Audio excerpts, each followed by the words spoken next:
Bonjour, aujourd'hui nous allons voir ce qu'est un modèle conceptuel de données et en particulier comment on construit un modèle entité-association.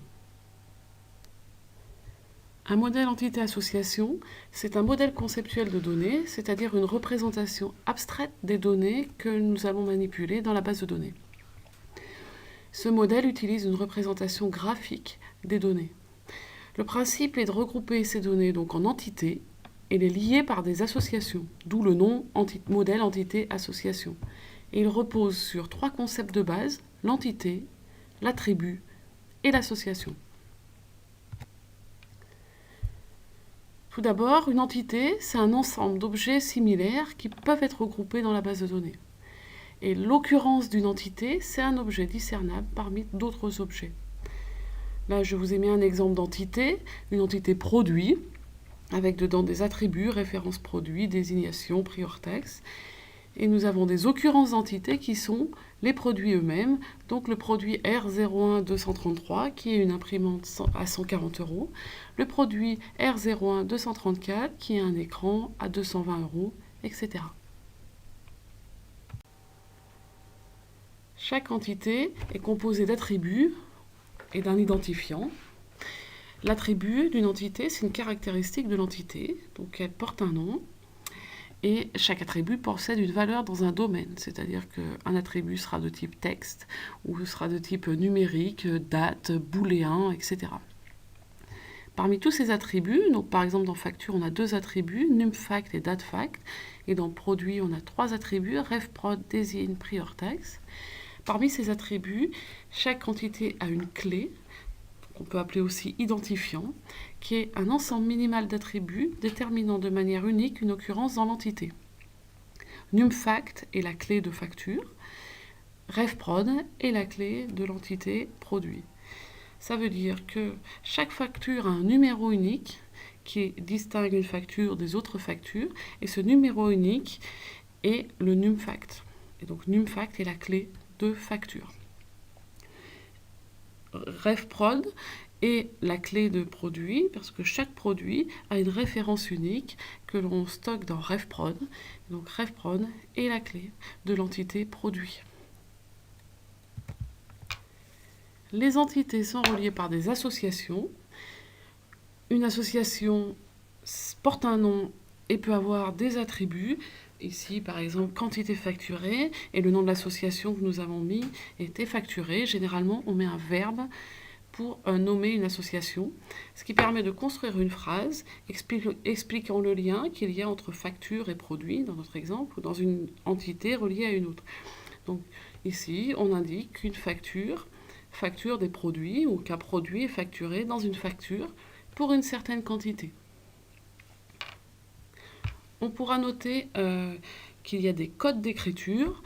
Nous allons faire des entités dans des rectangles avec le nom de l'entité, un trait qui sépare le nom des attributs, puis la liste des attributs, dont un qui est souligné, qui sera la clé.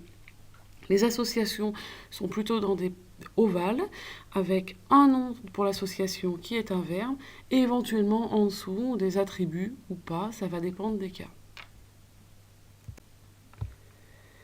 Il nous reste qu'un point à voir sur ce modèle, qui sont les cardinalités.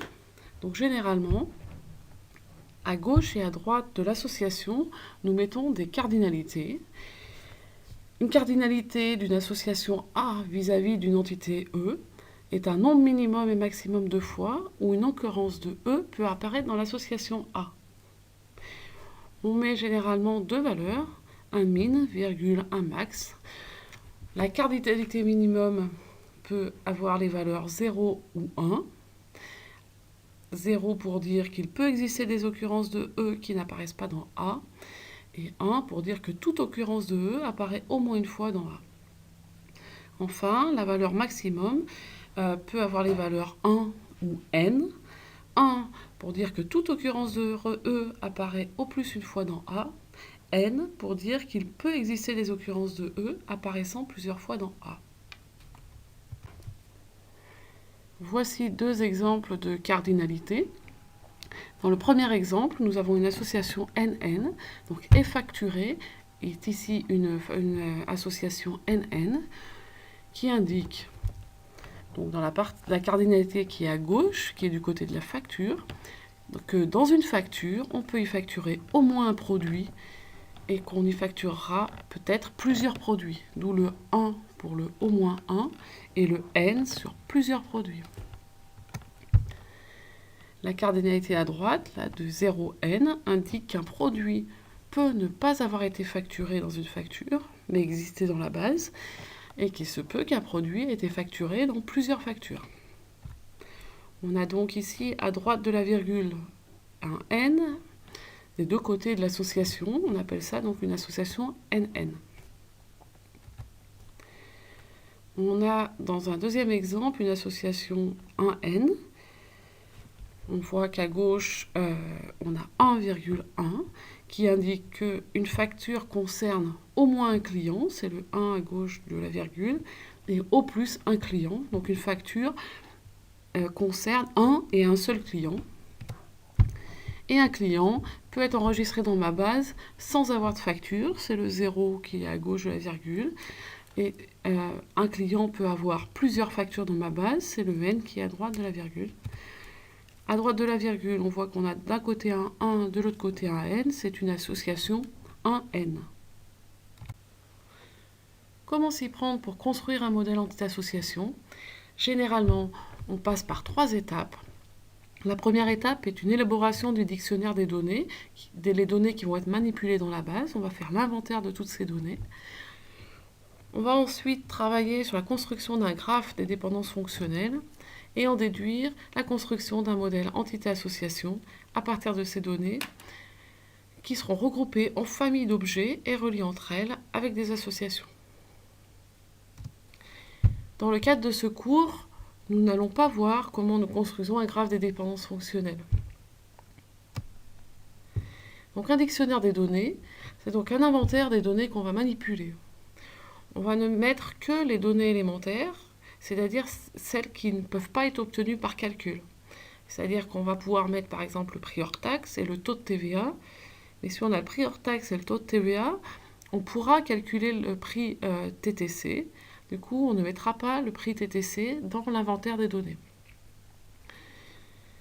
Généralement, dans un dictionnaire, on a 3 colonnes.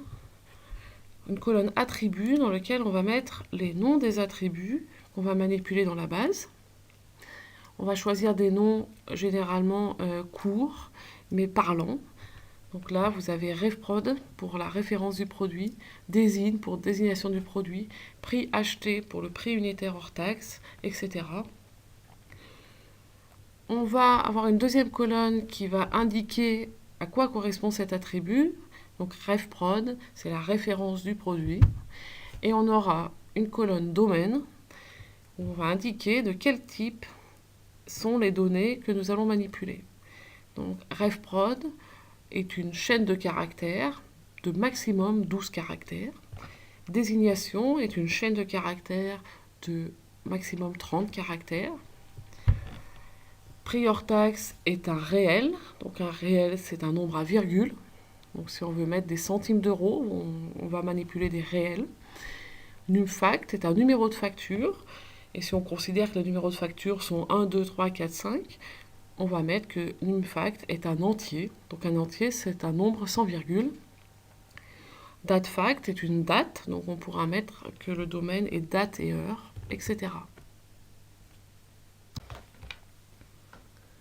Une fois que nous avons établi le dictionnaire des données, que nous manipulerons dans la base de données, si ce dictionnaire n'est pas trop complexe, nous pourrons passer directement au modèle entité-association. Donc là, j'ai une liste d'attributs, RefProd, désigne, prix hors taxe, NumFact, DateFact, quantité. Et je vais pouvoir répartir ces attributs dans mes entités ou mes associations. Donc, RefProd, désignation, prix hors taxe sont des attributs qui définissent un produit. Je vais pouvoir donc créer une entité produit avec les attributs RefProd, désigne, prix hors taxe dans cette entité. Je choisirai RefProd comme clé puisque la référence de produit est unique pour chacun des produits. Je vais faire de même avec ma facture. numFact, datFact sont des attributs qui définissent une facture. Je vais donc créer une entité facture et mettre numFact et datFact dans cette entité. Numéro de la facture est un numéro unique pour chaque facture, donc numFact sera la clé de cette entité. Facture et produit peuvent être reliés par une association et facturé qui explique qu'un produit est facturé dans une facture. La quantité facturée dépend de la facture et du produit. Donc, on peut ni le mettre dans facture, puisque ça dépend aussi du produit, ni le mettre dans produit, parce que ça dépend aussi de la facture. Donc, on va le mettre au milieu, dans l'association, et on va, pour exprimer le fait qu'un produit est facturé dans une facture avec une certaine quantité.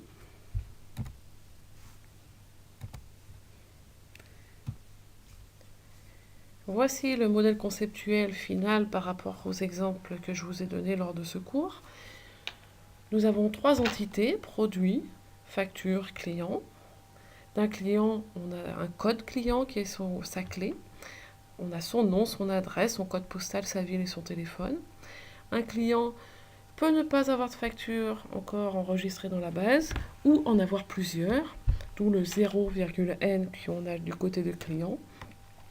Et par contre, une facture, dont on connaît le numéro de facture et la date, concerne un et un seul client. C'est le 1,1 qu'on a du côté de facture. Dans une facture, on y facture au moins un produit, mais on peut en facturer plusieurs. C'est le 1n qu'on a du côté de facture. Et un produit est forcément facturé dans une facture, mais peut être facturé plusieurs fois. Évidemment, c'était un exemple très simple. Pour comprendre les concepts, la réalité des logiciels est un peu différente. Voici un exemple de modèle conceptuel un peu plus complexe qu'on pourrait avoir pour gérer une base de données réelle.